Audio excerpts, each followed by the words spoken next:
మందలు ఇచ్చొస్తాం, జరసేపు వాళ్ళ దగ్గర కూర్చొని 4 మంచి మాటలు చెప్పొస్తాం. ఇట్లా కాదు అట్లా అని బుదరకిస్తాం. కానీ బాధలున్న వాళ్ళ తానికి పోయి వాళ్ళని ఇంకింత తీరితే ఎట్లుంటది? ఎంత బాధపడతారు? చిన్నపిల్లగన్నా కూడా ఇది సమజైతది. కానీ ముఖ్యమంత్రి కుర్చీలున్న రేవంత్ సార్కు సమజైతలేదు.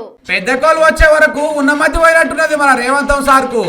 కొలువులు లేని వాళ్ళను ఓట్ల ముంగట నెత్తలో పెట్టుకున్న రేవంతం సారు ఇప్పుడు వాళ్ళను ఎటువంటి మాట్లాడుతున్నాడో చూడుండ్రి. ప్రతి తలమాసినోడు వచ్చి డిఎస్సి పరీక్షను పోస్ట్ పోన్ చేయమంటారు.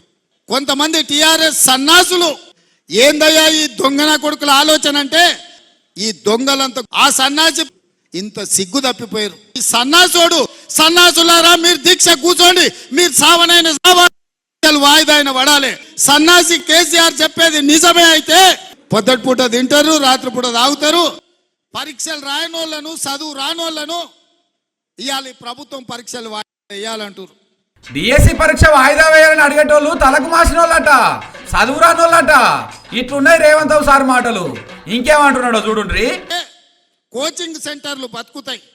ఒక్క నెల ఏదైనా పరీక్షలు గ్రూప్ 1 గ్రూప్ 2 పోస్ట్ పోన్ చేస్తే ఒక్కొక్క కోచింగ్ సెంటర్కు 100 కోట్ల రూపాయల ఫీజులు వస్తాయి.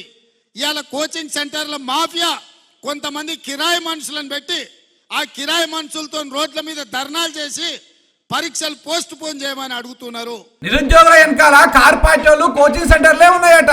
అదో పెద్ద మాఫియా, పైసల కోసమే ఇదంతా వాళ్ళు చేస్తున్నారని తిడుతున్నాడు. అంతా మంచిగానే ఉన్నది కదా సారు, ఓట్ల ముంగట మీరు కూడా ఇట్లనే పరీక్షలు వాయిదా వేయాలని లొల్లి చేసిర్రు, మాట్లాడిర్రు, ట్వీట్లు కూడా చేసిర్రు. మరి అప్పుడు వాయిదా వేయాలని అడిగిన మీరు కూడా తలకు మాసినోళ్ళేనా అని అడుగుతున్నారు చదువుకున్నోళ్ళు.